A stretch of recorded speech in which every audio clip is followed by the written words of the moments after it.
Welcome to the Peak Mental Performance Podcast with Joe Schillero, optimizing your mental health and athletic performance one episode at a time.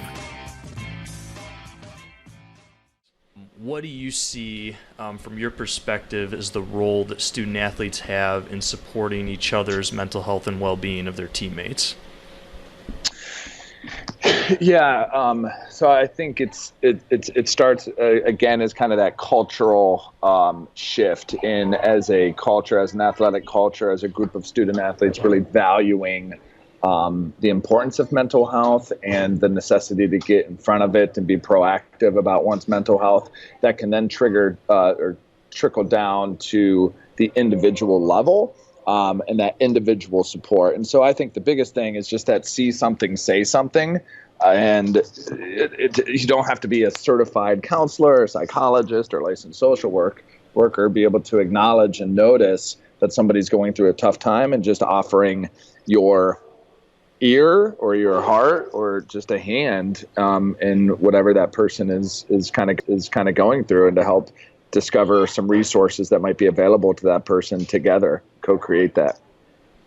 Yeah, that's great. And what do you think from in creating that culture then, what are things that teammates can kind of keep an eye out for in their, and they have their unique relationship with their teammates of oftentimes they're roommates or they're traveling together, and they kind of have that on the ground perspective of their teammates that maybe some other professionals at the school don't quite have. So they have the chance to kind of maybe identify things before somebody else would. What do you think are some basic things that student athletes can kind of keep an eye out for from their teammates that might be a reason to have a conversation? Yeah, so I think be a human being first off, right? So as human beings, we kind of know the things that might trigger a response in somebody. So if one of your boys just went through a breakup or got a really bad grade on a test or got in a fight or something, you know that those are things that are probably going to rattle most human beings in some type of level. So if there's really something obvious that you know is going on with somebody, that they've either told you about or that you just know is happening, to be able to just be a human being, know that that's probably a struggle for them, and then be able to approach that person and address it in a positive way.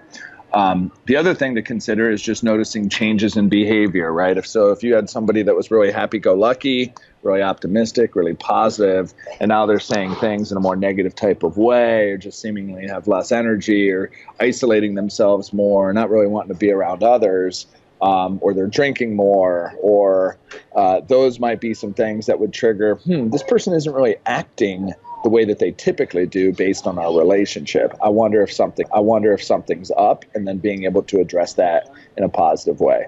So kind of noticing that change in behavior, I think, is a really great way to do that, as well as just noticing and being a human being and knowing, oh, wow, that person just got chewed out by coach, right? I wonder how they're doing. Or, wow, they just lost their starting job to a freshman. I wonder how they're doing. The things that we know that would bother us as a human being likely bother other human beings.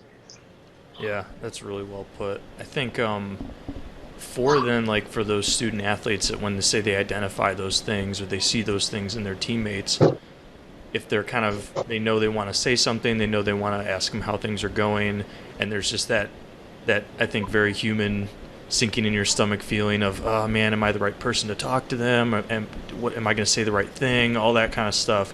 What are some things that you would encourage student athletes to keep in mind when they approach those conversations, so that way they're not too intimidated or not scared to have the conversation? Mm-hmm.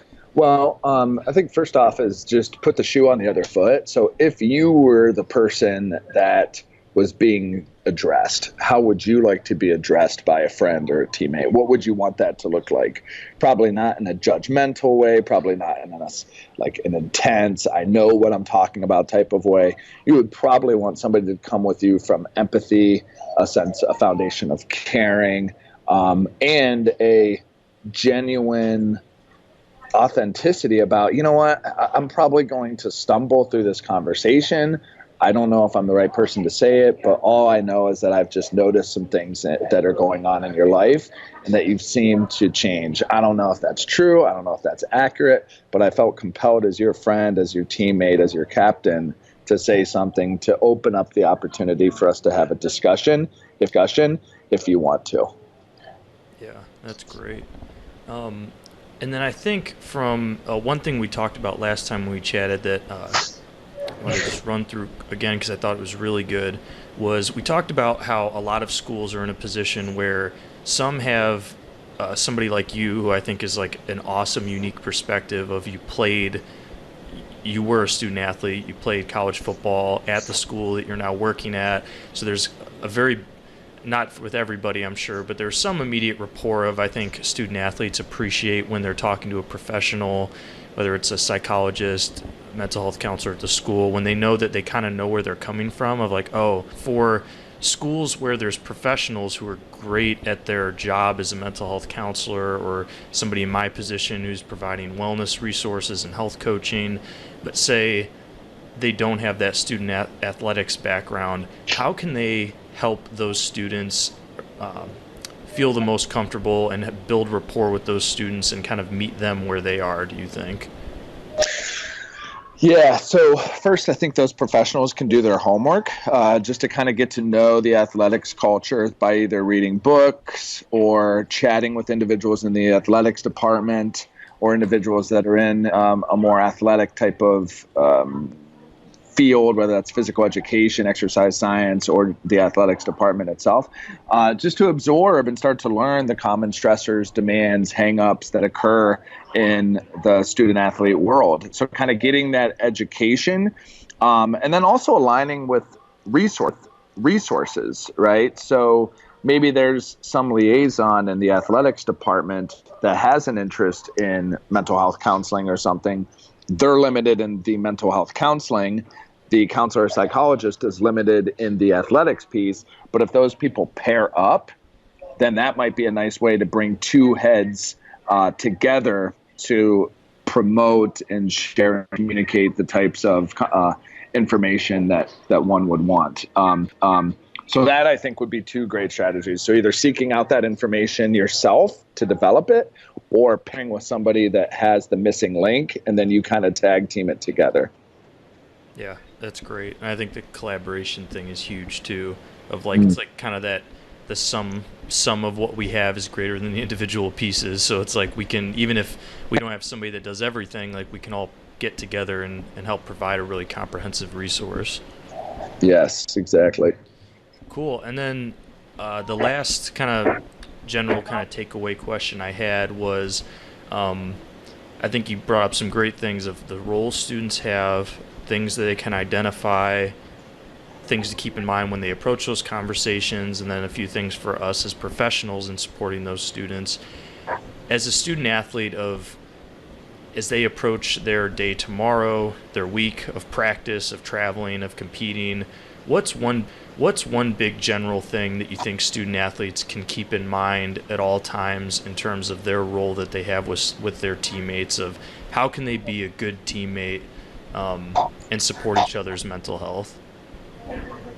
Yeah, I think what's coming back from last time is just that reality that everyone is dealing with something, right? It might not be huge, but it could be a small little thing, but everyone is kind of dealing with something. And if you approached your interactions with people knowing that everyone is just trying their best to live the life that they want to live, rather than assuming that people are out to get you, to take your spot, to hurt you, and are malicious, I think that would very much change the interactions that teammates would have with one another. And it would cultivate a culture of support instead of kind of bad competition. And I think it would open the door a lot more to lend an ear and have some of these tough conversations that we're talking about. So just assuming, hey, everyone is struggling with something, and that we can still, everyone's struggling with something, but that's okay because we're going to be interacting in that positive type of way. Sorry, I haven't had lunch yet. And so my brain is kind of shutting down a little bit on me. No, you're fine. But that kind of concept of just interacting with somebody, knowing that there's something behind the door. And I think that brings a gentleness and a positivity to that interaction. Awesome. Yeah, I think that's great. And I think all those things we just ran through are extremely helpful. I think most student athletes that I've interacted with are just, I think they just need some confidence and some encouragement of what their role is, and some just basically a little bit of air under them to step forward and be supportive of each other. So I think all the things you discussed will be really helpful for helping them feel more comfortable, in their role. Awesome. Right. Thanks for chatting, Steve. I really appreciate it.